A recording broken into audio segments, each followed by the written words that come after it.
why we are limiting the coin sales so No. drastically. I see. How they think, So your question somebody is, wants to sell more right. coins. So your question is, some of us mine coins and they go to the internal exchange, Yeah. and some of us sell coins and buy coins. Yeah. So as one coin, as I say, is 1 year old, first of all, it's not like Bitcoin, it is not a liquid market yet.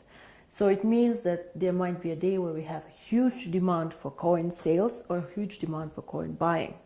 And this is why we as a company always say buying and selling the coin should never be a reason why you join. The coin actually needs to be used. So we need to have some time, and I say always it's 3 to 5 years until we really manage to have a usability and a liquid market where you can do unlimited sales and buying actually on the market. Until then, Kari, if you do not have limits, for example, what can happen is that one person with a huge sales order or huge buy order can distort the price a lot. And this is what happens to Bitcoin often. I don't know if you see all this going up, down in a very, very big amount. And this is called volatility, and we do not want to have a very big volatility for our coin. People do not understand how it can be that Bitcoin today is worth $500 and tomorrow only 400 within a day. This is very disturbing, and if you are a merchant who takes Bitcoins, you don't want to have this, because you want to be sure that if you take a Bitcoin today, it will not be valued 20% or 30% less tomorrow.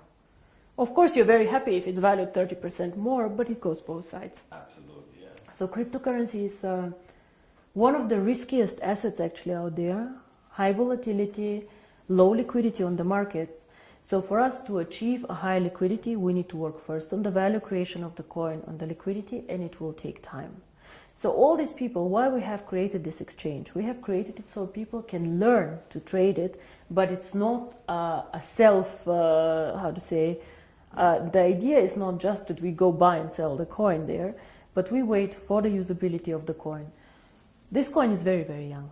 We have so much way to go, but we have created miracles already. So I'm looking very, very positive into the future.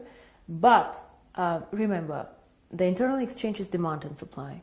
So you have to find somebody who wants to sell coins to buy, and the other way around. So the company itself is not obliged to buy back your coins or to sell your coins. If I don't have coins, I cannot sell them. Yeah? And as a company, we do not buy back the coins. So it's always you selling your coins to somebody else or somebody else buying from you. Don't forget also a bit the time differences. When China sleeps, you're awake, and so on. So sometimes, as I said, the market is not liquid and not efficient yet. And then the other question is, which relate to that, is that how is the value created? Now, there are two questions I think inside here. First is what is the value of cryptocurrency, and the second is how do we determine today if one coin is valued €1, €2, or €5? Yes. So we have a concept which is called mining difficulty. And there are calculators out there on the internet for Bitcoin. Everybody can Google them. You just Google Bitcoin mining difficulty calculator and you see how this is calculated. It's a very, very simple thing. You calculate, one is electricity costs for the mining, and the second is computer power. So to mine a coin, you need obviously a computer to do some calculations and electricity to get the computer running. So depending on these two things, the mining difficulty grows or goes down. It goes both ways. It can go up, it can go down. The more miner join, however, the more people who want to mine, the higher the mining difficulty goes, because more of them are in the pools. And this is, of course, what happens to one coin. So you can simulate this with these calculators. It's nothing that one coin invented.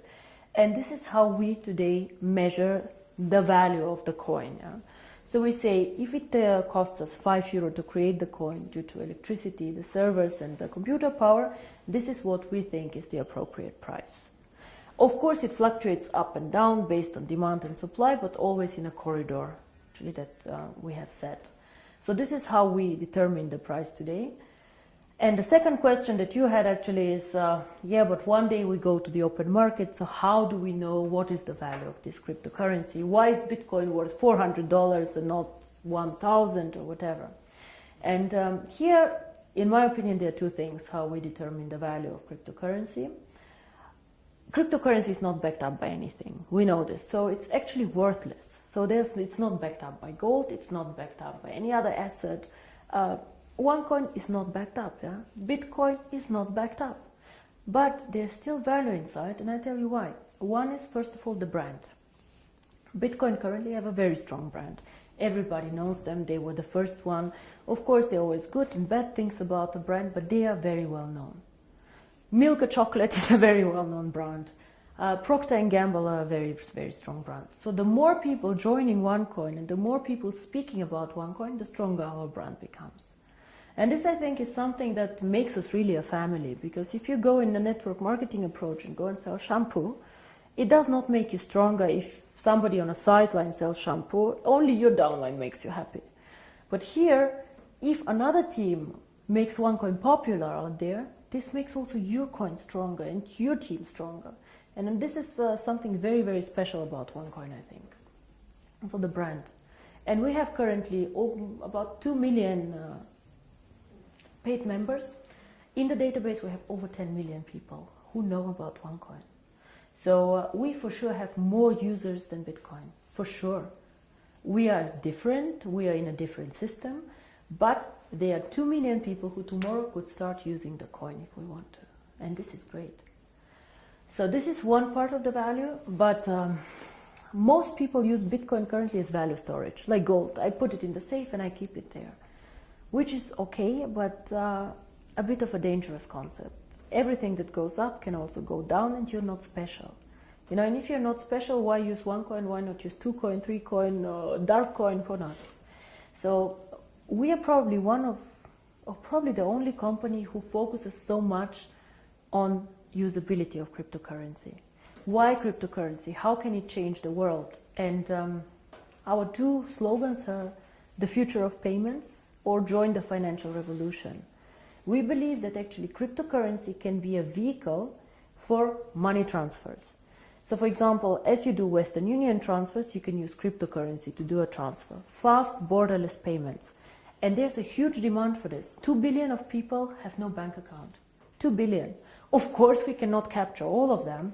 But again, if we capture only 10 million or 100 million people, it's a network. It grows so fast. We see what happened. You know, December 2014, I was sitting at my desk and I had a bet with Per Carlson, who is not here anymore, if we will manage to have 10,000 people.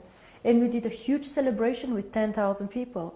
Today we have 2 million after 12 months. It is incredible. And this is the network effect. The more people know about OneCoin, the more they will come and the stronger the brand becomes.